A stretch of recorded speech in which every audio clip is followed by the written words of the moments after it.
Hello मेरे प्यारे बच्चों, नमस्कार। कैसे हैं आप लोग? उम्मीद करते हैं आप लोग बहुत ही अच्छे होंगे। हमारी दुआएं यानी कि एडवांस एकेडमी पूरे परिवार की दुआएं आप लोगों के साथ हैं। और आप लोगों को एक चीज़ का बहुत विशेष ध्यान रखना है। जैसे कि मेरा आज क्लास नहीं है, मतलब कहने का मतलब यह है कि आज किसी सब्जेक्ट को लेकर के क्लास नहीं है। जैसा कि हम लोगों ने एक प्रॉमिस किया है कि क्लास तो आपको सभी टॉपिक और पीडीएफ्स के रूप में मिलेंगी ही, बट उससे पहले मैं बहुत इंपॉर्टेंट बात है जो मैंने अपनी ये 8 साल की कोचिंग लाइन के पीरियड काल में देखा है कि मतलब जो चीज़ें आप लोगों को सबसे ज़्यादा परेशान करती हैं, या वो फ्रेशर बच्चे हों या फिर पुराने बच्चे हों, उन सभी के लिए एक छोटा सा सेशन रखा है। क्लास को लेकर के तो डेली बात होंगी ही, पीडीएफ्स को लेकर, क्वेश्चंस को लेकर के, सब चीज़ को लेकर के डेली बात होंगी। थोड़ी सी बात यह है कि कुछ इंपॉर्टेंट बात है जो आज के सेशन में मुझे करनी है। क्लास तो देखो यूट्यूब पे भरमार चली रही हैं, जैसे कि हम लोग भी कराएंगे, बट करनी कैसे है, कितनी करनी है, कहाँ से करनी है, कैसे करनी है और क्यों करनी है, इस चीज को थोड़ा सा लेकर के बात करते हैं। जैसा कि आज का सेशन क्लास को लेकर के, आपके सब्जेक्ट को लेकर के नहीं रखा है, ये सब्जेक्ट से अलग एक टॉपिक रखा है हमने। जैसे ही हम क्लास ज्वाइन करते हैं, क्लास ज्वाइन का मतलब हमने जो टॉपिक का नाम रखा है, इस टॉपिक का नाम है माइंडसेट। इस माइंडसेट के अंदर क्या है, इसको आपको समझना है। देखिए, इस दुनिया में जितने भी लोग किसी ना किसी राह पे चलते हैं, उसे अचीव करने की कोशिश करते हैं, जिनका अपना खुद का गोल होता है, उस गोल तक पहुंचने की कोशिश करते हैं, खुद का अपना एक माइंडसेट होता है। सीधी सी बात है, सिंपल। किसी का अगर माइंडसेट नहीं है तो समझिए वो रास्ते पे चल रहा है पर एक पागल है। सीधी सी बात है। अगर माइंडसेट होगा तो आप लोग किसी भी मुश्किल से मुश्किल टाइम को गुजार करके आप अपने सक्सेस पॉइंट तक पहुंच जाओगे। अब थोड़ी सी बातें ध्यान में क्या रखनी है उसको लेकर के बात करते हैं। कैसे? देखिए, हम लोग अगर कोचिंग की बात करते हैं, जैसे हम कंपटीशन लाइन में कब जाते हैं? हमने इंटर क्लास पास करी, यानी कि 12th क्लास पास करी, जिसे हम 12वीं क्लास बोलते हैं, हमने पास करी, और UP police, Delhi police, GD या और भी अदर एग्जाम, मतलब कॉम्पिटिटिव फील्ड के जितने भी एग्जाम हैं, वो जैसे ही आपके सामने आते हैं तो आपके घर वालों को पता लगते हैं, तो घर वाले बोलते हैं चलिए फलाने के लड़के ने नौकरी ले रखी है, आप लोग भी जाइए कोचिंग ज्वाइन करिए। आप लोग बैग उठाते हैं, कोचिंग चल देते हैं। मेरे छोटे भाइयों, मेरी प्यारी बहनों, मैं आप लोगों से सिर्फ एक छोटी सी मतलब एक बात बोलूंगा कि आप लोग ऐसा ना करें कि बैग उठाएं और कोचिंग सीधे चल दें। नहीं करनी है। कोचिंग जाना है, मैं कोचिंग जाने से मना नहीं कर रहा हूं। कभी आपको लगने लगे कि सनोज सर आए और कोचिंग को मना करें, नहीं, ऐसा नहीं है। मैं तो खुद कह रहा हूं कि कोचिंग जाइए। आप लोग बहुत मेहनत करिए, दिन रात मेहनत करिए, क्योंकि आपके पूरे परिवार की उम्मीदें आप लोगों पर टिकी हुई होती हैं। छोटे भाई बहन, जितने भी आने वाली पीढ़ियां होती है, वो कहीं ना कहीं आप लोगों पर ही उम्मीद रखती हैं। तो आप लोगों को करना क्या, उसका बात समझिए। देखिए, हमने इस टॉपिक का नाम रखा है माइंडसेट। सारा खेल माइंडसेट का। कैसे? देखो, थोड़ा सा ध्यान रखना है क्या, कि हम लोग किसी सक्सेस पॉइंट पर अगर हम पहुंचना चाहें, मैं छोटा सा एक सिंपल मतलब ये लेता हूं कि मान के चलिए आपको यूपी पुलिस का एग्जाम देना है। आपको यूपी पुलिस का एग्जाम देना है। आप इस यूपी पुलिस के एग्जाम के लिए घर से क्या करते हैं कि घर से 10-12 हज़ार रुपए लिए, कोचिंग सेंटर में जमा करे और आप लोगों ने कोचिंग ज्वाइन कर ली। नहीं, ये गलती नहीं करनी है आपको कभी भी, ना तो ऑनलाइन में ना ही ऑफलाइन में। कोचिंग ज्वाइन करनी है, आपको बहुत मेहनत करनी है, आपको सफल होकर के भी दिखाना, पर करना कैसे वो समझिए। देखिए, एक तो विजन आपका क्लियर कट हो, गोल्स आपके फिक्स हो, प्लान आपके मोस्ट इंपोर्टेंट, इस पूरी की पूरी आपकी जर्नी में सबसे इंपोर्टेंट है प्लान। आप लोगों ने प्लान कैसा किया, लोगों ने प्लान कैसा किया है। दूसरा, आप एक्शन कैसे लेते हैं। सबसे लास्ट में आता है सक्सेस। सक्सेस बहुत लेट मिलेगा। कब मिलेगा? करोड़ों बच्चों में से कुछ ही बच्चों को सक्सेस मिलती है, उन्हीं को मिलती है जो इस तरीके से चलते हैं। कैसे चलना है उसको मैं सब बताऊंगा।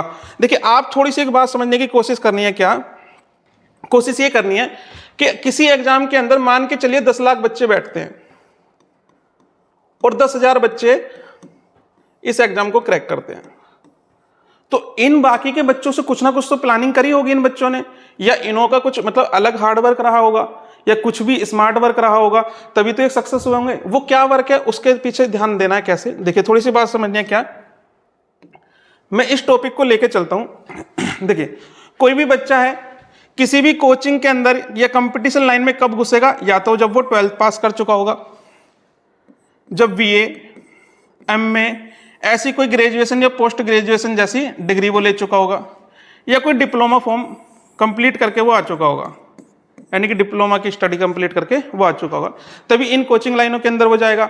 बट उसके पास सबसे बड़ी प्रॉब्लम ये आएगी कि उसकी फैमिली में मतलब कोई भी ऐसा पर्सन नहीं है कि जो उसे गाइडेंस दे सके। गाइडेंस मतलब कैसे कि उसको ये बता सके बेटा कि घर से निकलने के बाद में, क्लास जाने के बाद में और जॉब तक आपको पर डे वर्क कैसा करना है, आपको पर डे वर्क क्या करना है। और ये सबसे मोस्ट इंपॉर्टेंट है आपकी पूरी की पूरी जर्नी के अंदर, जो आप जब तक सक्सेस पॉइंट पे पहुंचोगे, ये आपके लिए सबसे मोस्ट इंपॉर्टेंट है कि ये आपको कैसे करना है। मैं बताता हूं आपको कैसे करना है। देखिए, इससे पहले आप लोगों को एक चीज ध्यान में रखनी है। क्या ये ध्यान में रखना है? देखो, आपने कुछ बच्चे ऐसे देखे होंगे आपके ही मोहल्ले में, अड़ोस पड़ोस में, या आपकी कोचिंग में, आपकी लाइब्रेरीज में, आपने ऐसे बहुत सारे बच्चे देखोगे जो 2 साल से, 4 साल से, 8 साल से, 10 साल से, मेरे प्यारे बच्चों, काफी समय से तैयारी कर रहे हैं और वो कहीं ना कहीं 2 नंबर, 4 नंबर, 0.5 नंबर से भी वो बाहर हो जाते हैं। तो उनका दुख बहुत बड़ा है। बट ये कहीं ना कहीं गाइडेंस की कमी रही है।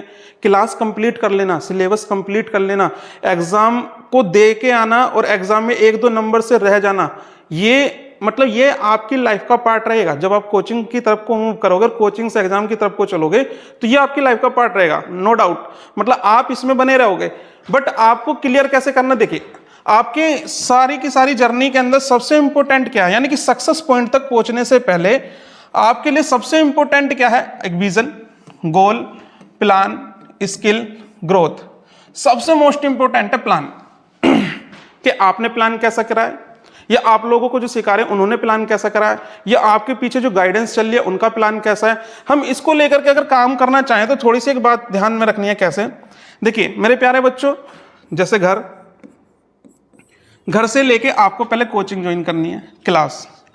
इस कोचिंग को ज्वाइन करने से पहले आपको मोस्ट इंपॉर्टेंट कुछ बातें याद रखनी है। मतलब प्लीज, मतलब ऐसी गलती ना करें, क्योंकि मेरी भी लाइफ का लगभग 1 से 2 साल यही चीज सीखने में लग गई कि कंपटीशन चीज क्या है। तब जाकर के मुझे 10-12 साल के अंदर ये चीजें समझ में आई।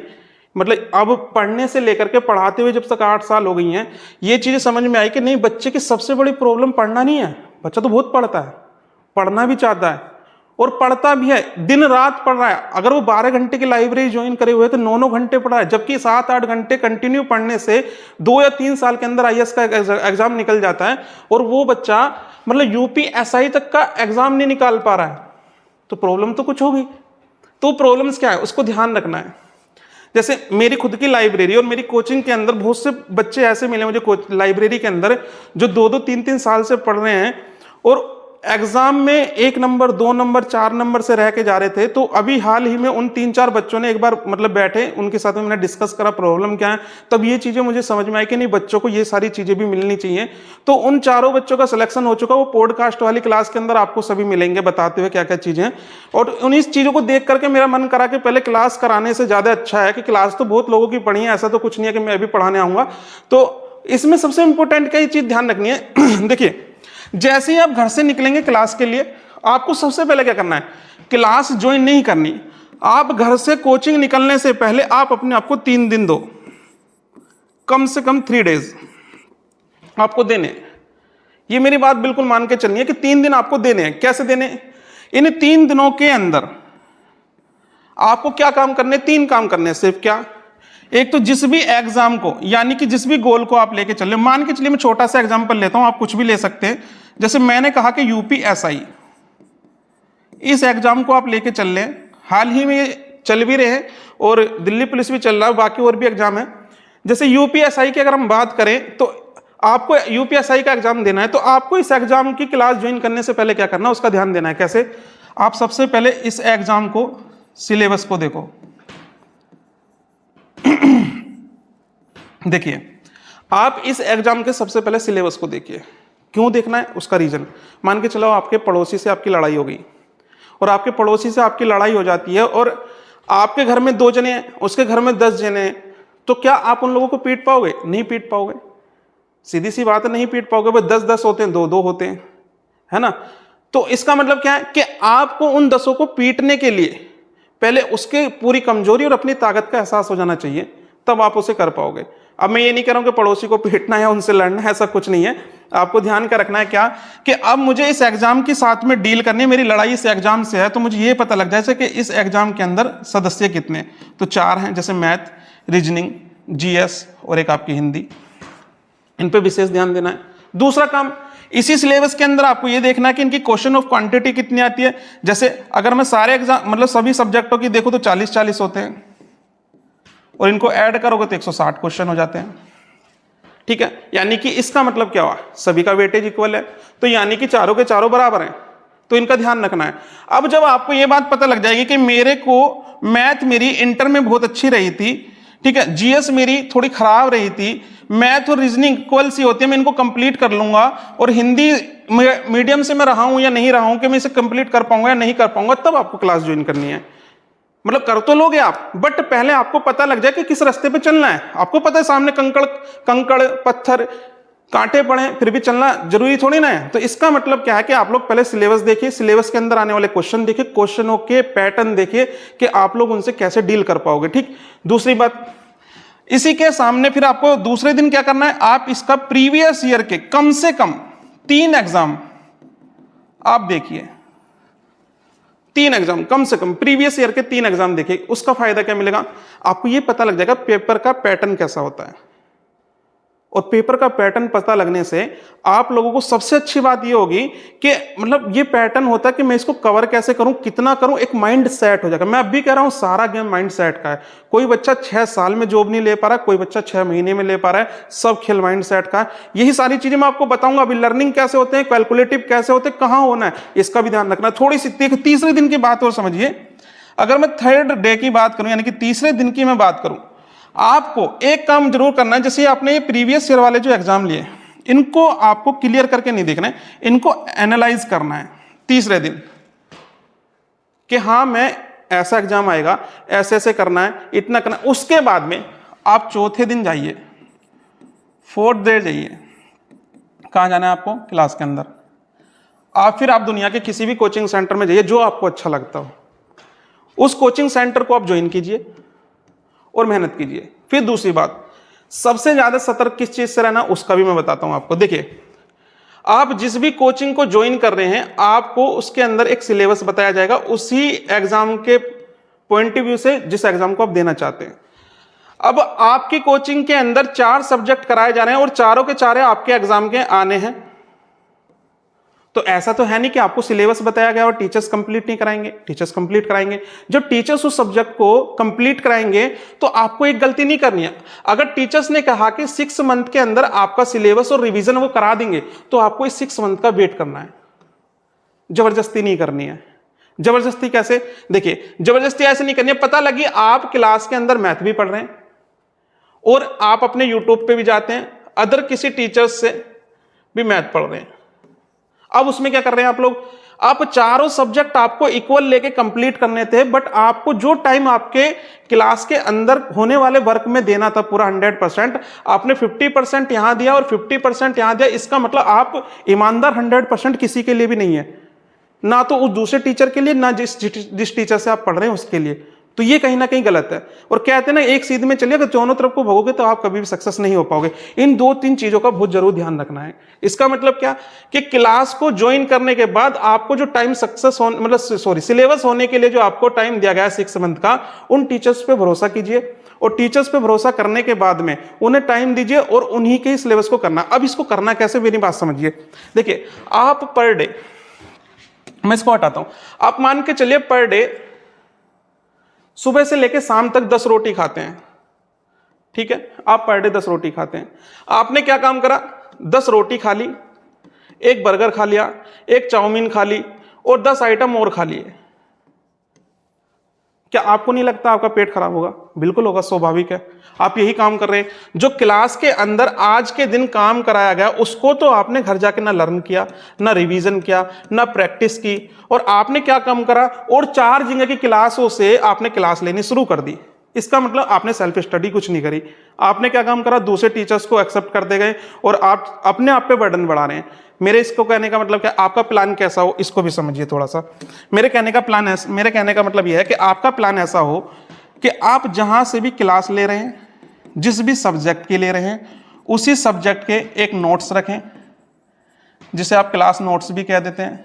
एक ही बुक रखें और एक ही टीचर्स को फॉलो करें। फिलहाल ये कब तक करना है? ये आपको 6 मंथ तक करना है, जब तक आपको सिलेबस कंप्लीट होने के लिए बताया गया है। 6 मंथ जैसे ही आपके कंप्लीट हो जाए, आप इस एक बुक को 5 बार कीजिए या 5 बुक को 5 बार कीजिए, फिर कोई प्रॉब्लम नहीं है, क्योंकि आप रास्ता देख चुके हैं, आपको किस रास्ते पे चलना है, कैसे कैसे चलना है। पर फिलहाल आपको 6 मंथ तक अपने आप को छेड़खानी नहीं करनी है। करते हैं जैसे देखो, किसी भी अगर आप एग्जाम को देने के लिए जाओगे तो उस एग्जाम को देने से पहले आपको लगभग 4 सब्जेक्ट आपको प्रिपेयर करने पड़ेंगे, जैसे मैथ, रीजनिंग, जीएस और एक आपकी हिंदी या हिंदी में से इंग्लिश। अगर आप स्टेट का एग्जाम देते हैं, किसी भी स्टेट का एग्जाम देते हैं, तो उसकी लैंग्वेज आएगी, जैसे हम उत्तर प्रदेश का एग्जाम देंगे तो हम हिंदी देंगे, और सेंट्रल गवर्नमेंट का एग्जाम देते हैं तो इंग्लिश आती है। अब ये तो एक अलग चीज हो गई, इसको समझने से पहले हम कुछ बात समझते हैं। जैसे कोई बच्चा अगर 12th क्लास या अदर और भी कोई कोर्स उसने करे हैं, हो सकता है किसी बच्चे की मैथ बहुत स्ट्रांग रही हो सकता है किसी बच्चे की मैथ बहुत वीक रही हो। तो बात आती है कि मैथ को अच्छा कैसे करें, सबसे अच्छा मैथ को अच्छा कैसे करें और रीजनिंग को अच्छा कैसे करें। ये दोनों लर्निंग पोर्शन है, ये दोनों कैलकुलेटिव है। अब इन दोनों को अलग अलग तरीके से कैसे तैयार करना है, इनके बारे में समझिए। सबसे बड़ी प्रॉब्लम मैंने कोचिंगों के अंदर बच्चों के लिए देखने को मिली है कि सबसे बड़ी प्रॉब्लम मैथ की आती है कि मैथ को कैसे करना है। देखिए, अगर आपको मैथ को अच्छा करना है तो मैथ के लिए थोड़ी सी एक बात समझिए। जैसे आपको लगभग मैथ में 4000 क्वेश्चन की प्रैक्टिस करनी है जब तक आपका सिलेबस कंप्लीट होगा। उसके बाद तो आप लाखों क्वेश्चन करिए, वो बात आपकी एक अलग हो जाती है। जैसे हम इन 4000 क्वेश्चन को अगर करने की कोशिश करें तो देखो, बच्चे 2 तरीके के होते हैं, जैसे एक ए और एक बी। एक क्या है, ये अपने पर डे का काम लेकर के चलता है, इसका कोई फिक्स नहीं है, इसका कोई फिक्स नहीं है। अगर इस बच्चे की बात करें तो ये बहुत स्मार्ट है और ये एग्जाम को बहुत अच्छे तरीके से डील कर सकता है 6 महीने के अंदर अंदर। कैसे कर सकता है उसे देखिए। हमें 4000 क्वेश्चन अपने 6 मंथ के अंदर, मतलब टीचर्स को भी कराने हैं और खुद को उनसे भी अच्छे तरीके से प्रिपेयर करना है। कैसे कर पाओगे, ये देखिए। अगर हम बात करें कि 1 महीने के अंदर 30 दिन होते हैं लगभग, मान के चलिए, तो पहले दिन आप 40 क्वेश्चन कीजिए, 30 दिन तक यही काम आपको करना है। तो लगभग 12 तिया 36, सॉरी 4 तिया 12, और आपने कितने क्वेश्चन कर लिए, 1200 1 महीने में। अगर 3 महीने में करें तो 12 तिया 36, आपने लगभग 3600 क्वेश्चन कर लिए। अगर मैं इस महीने की यानी कि 3 से लेकर 4 महीने तक की अगर मैं पूरी क्लास के अंदर ही आपकी सेल्फ स्टडी की बात करूं तो 15 दिन की छुट्टी भी हटा दो तो लगभग 4 महीने के अंदर आप 4000 क्वेश्चन क्लास के अंदर भी कर लोगे। और सबसे बड़ी बात है, सेल्फ भी कर लोगे। सिर्फ आपको क्वेश्चन कितने करने, पर डे 40 क्वेश्चन, ये कैलकुलेटिव होना है आपको। और इन 40 क्वेश्चन को करना कैसे, जैसे आपने मंडे से स्टडी करनी शुरू करी और पहले दिन आपने 40 क्वेश्चन करे। अगले दिन जब आप 40 क्वेश्चन करो तो पहले इन वाले 40 क्वेश्चनों पे हल्की सी 5 या 10 मिनट के लिए निगाह फिरा लीजिए, ताकि आप पीछे वाले वर्क में कंटिन्यू हो जाएं। अब जैसे ही आपने ये 40 क्वेश्चन करे, ऐसे ही काम आपको 4 महीने तक लगातार करना है, तो आप बहुत अच्छे तरीके से किसी भी एक बुक को बहुत अच्छे तरीके से कंप्लीट कर पाओगे। अब आपको तो काम दिया गया ना 6 मंथ का, हो सकता है कि आप अगले 1 ही महीने के अंदर इसे दोबारा रिवीजन भी कर दो, अगले 15 दिन के अंदर इसे तीसरी बार रिवीजन कर दो, हो सकता है अगले 1 वीक के अंदर ही आपको इसको खत्म कर दो। इसका मतलब 6 महीने के अंदर अंदर आप एक बुक को 4 बार कर सकते हो। और मैं ये कहता हूं कि आप कितनी भी बुक ले लीजिए, क्वेश्चन घुमा फिरा के उसी पैटर्न पे हैं, बस डिजिट बदल दी जाती हैं, थोड़ा सा कैलकुलेशन की इधर उधर हो जाती है, वरना क्वेश्चन सब एक जैसे पैटर्न के हैं। तो आप इसको फॉलो करें। मेरे कहने का मतलब ये है, आप ऐसा ना करें कि आपने एक दिन तो 300 क्वेश्चन करें, फिर आप पूरे वीक तक आपका पता ही नहीं है आपकी बुक कहाँ है, आप कहाँ हो, आपने प्रैक्टिस करी नहीं करी। ये तो वही वाली बात हो गई कि एक दिन तो आपने गधे की तरह मजदूरी कर ली, उसके बाद में आप कुछ कर नहीं रहे हो, तो वो कहीं का मतलब कहीं भी लाभदायक नहीं है। यही काम आपको रीजनिंग वाले पे करना है, यही काम आपको इस दिन करना है, मतलब मैथ के लिए करना है। तो आप लगभग दोनों ही सब्जेक्ट को कंप्लीट कर पाओगे। जीएस और हिंदी इंग्लिश में से जो आपको क्लास के अंदर टीचर्स करा दे सिर्फ वही करना है, इससे ज्यादा कुछ नहीं करना। इस कैलकुलेशन को लेकर के आप लोग चलें। सिर्फ आपको कितने दिन करना है, 6 मंथ तक करना है। मैं कह रहा हूं 7 मंथ, 7वें महीने में और 8वें महीने के अंदर आप एग्जाम के अंदर बैठिए, मैं ये नहीं करा कि 100% आप एग्जाम को बीट कर पाओगे, बट मैं ये जरूर कह सकता हूं कि जो बच्चे 2 साल से आपसे पहले लगे हुए हैं, आप उनके जरूर बराबर में कहीं ना कहीं खड़े हो पाओगे। आपको ये काम बहुत अच्छे तरीके से करना है। दूसरी बात, ये तो है उन बच्चों के लिए जो बच्चे अपना आज से क्लास ज्वाइन करना चाहते हैं और जॉब के लिए तैयारी करना चाहते हैं। आप इसको फॉलो करें, मतलब इस पैटर्न को ना छोड़ें। मैं कह रहा हूं कि आप धीरे धीरे करके, देखो स्टडी एक स्लो प्रोसीजर है। आप एकदम से इन चीज को नहीं कर सकते कि आप सोचो कि मैं 1 महीने में 2 महीने में कर दूं। और आपसे अगर कोई ऐसा कहता है कि 1 महीने 2 महीने में आप धरती से आसमान पे पहुंच जाओगे या फिर जॉब को क्लियर कर दोगे, तो ये पॉसिबल कहीं भी नहीं है। तो इस बात को आपको समझना होगा। दूसरी बात समझिए, एक सबसे बड़ी प्रॉब्लम मुझे कोचिंग के अंदर देखने को ये मिली है कि जो पुराने बच्चे हैं उनके कहीं ना कहीं exam 1 number, 2 number, 4 number, 5 number ऐसे नंबर से रह जाते हैं। तो वो बहुत दुख की बात है। तो उन बच्चों को क्या करना है, जैसे मैंने अभी कुछ बच्चों को भी गाइड किया था, तो उन बच्चों में से 4-5 बच्चे थे, तो मतलब ऑलमोस्ट सभी बच्चों ने एग्जाम क्रैक किया। वो कहीं ना कहीं अब ट्रेनिंग पर है।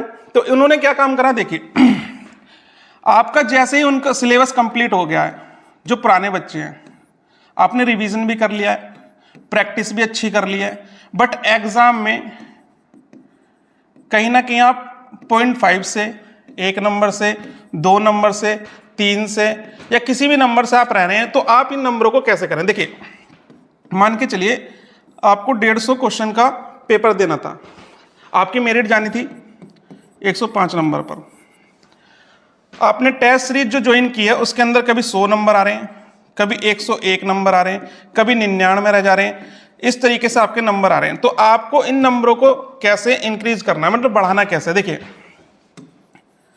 अब आपको दोबारा क्लास ज्वाइन करने की जरूरत नहीं है, किसी की भी मत कीजिए क्लास ज्वाइन, मत दोबारा सिलेबस कीजिए, आप टाइम वेस्ट ही करोगे। मतलब दोबारा फिर पढ़ने की जरूरत क्या है जब आप एक बार चल चुके हो। ये तो वही वाली बात हुई कि यहाँ से हरिद्वार जाना था, आपको हरिद्वार पहुंच गए, दोबारा रास्ता भूल गए, दोबारा जा रहे हो।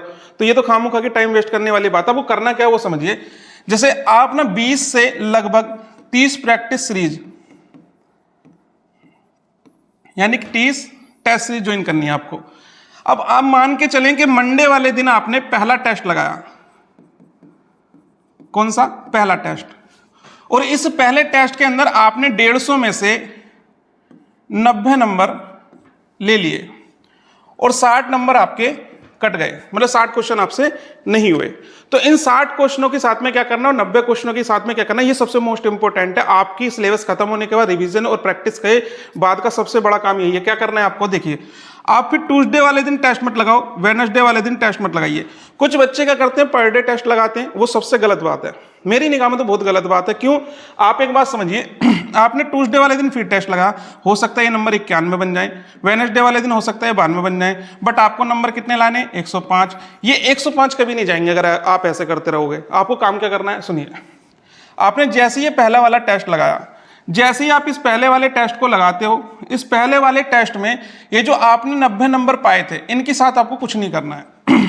पर आपके जो 60 नंबर ये नहीं बने हैं, या आप इनको सोल्व नहीं कर पाए, तो इनके साथ काम करना है। कैसे, आप एक व्हाइट शीट लीजिए, उस व्हाइट शीट पे आप ये देखिए कि आपसे कौन से टॉपिक के क्वेश्चन नहीं हुए हैं।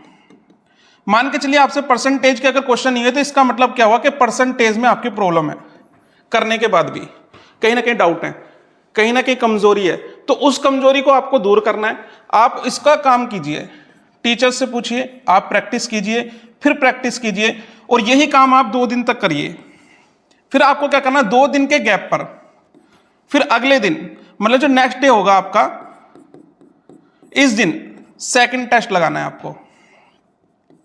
और इस सेकंड टेस्ट में होगा क्या कि आपने लगभग अगर इन 10 टॉपिकों पर काम किया होगा, तो कहीं ना कहीं 2 से 3 क्वेश्चन आपके इंक्रीज होंगे। तो यही 90 क्वेश्चन हो सकता है आपके 92 बन जाए, हो सकता है आपके 93 बन जाए, हो सकता है आपके 95 बन जाए।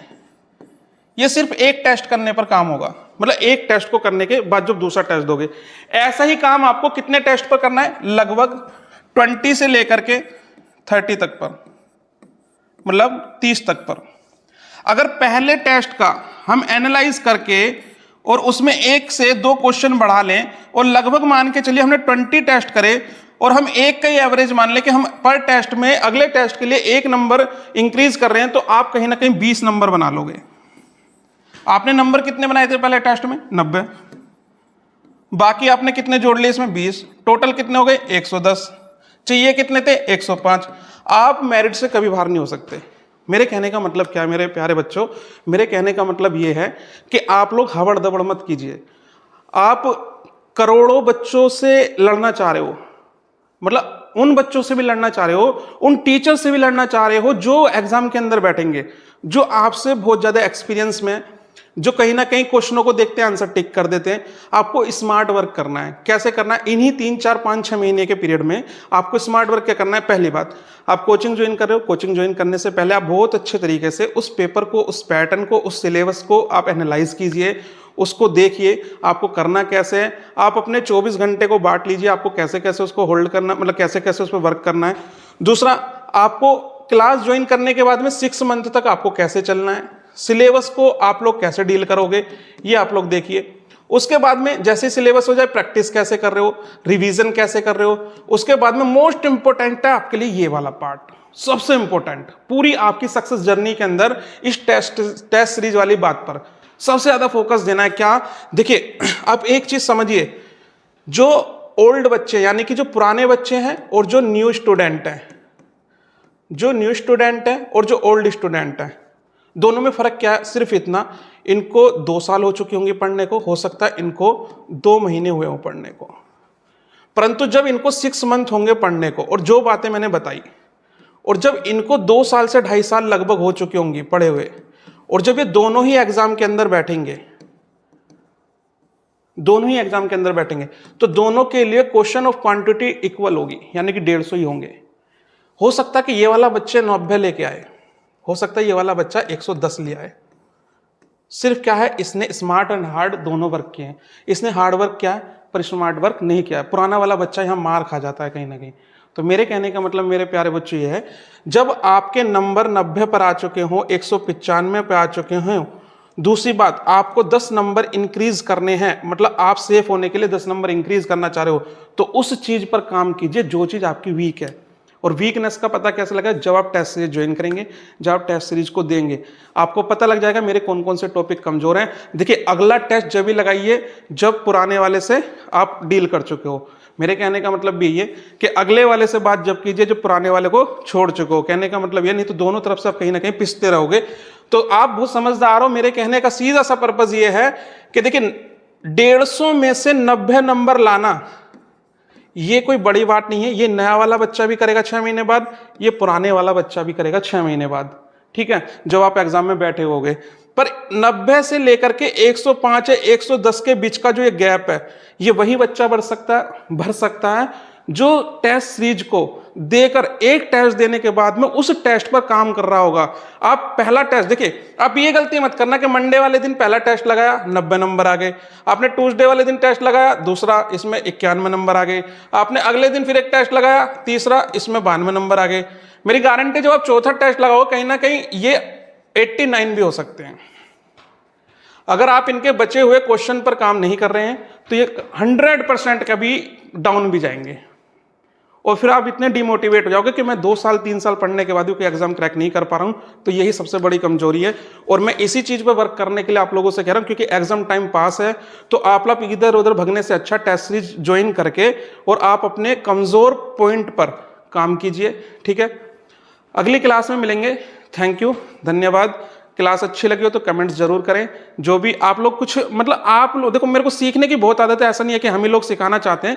आप लोग अगर आप चाहते हैं कि मेरी मोटिवेशनल क्लास अलग चलेंगी, पॉडकास्ट अलग चलेगा, और जो ये पढ़ाने का क्लास है ये अलग चलेंगी, तो आप अगर कुछ सलाह देना चाहते हैं कि बच्चे तक आपका भी कोई मैसेज पहुंचे, आपने ये कमजोरियां कहीं खुद ने फील करी हो, आप चाहते हो कि इंडिया के अंदर या आपके क्षेत्र में या कहीं पर भी किसी बच्चे को ये परेशानी ना झेलनी पड़े, तो मैं यही चाहूंगा कि आप लोग भी कमेंट्स में ये सलाह लिखकर जरूर दें कि भैया कि ये इस तरीके की आप एक वीडियो बनाइए जो बच्चे इन चीज़ों से थोड़ा सा सतर्क रहें, बच के रहें, ठीक है। धन्यवाद, नमस्कार, मिलते हैं अगली वीडियो में। Bye bye.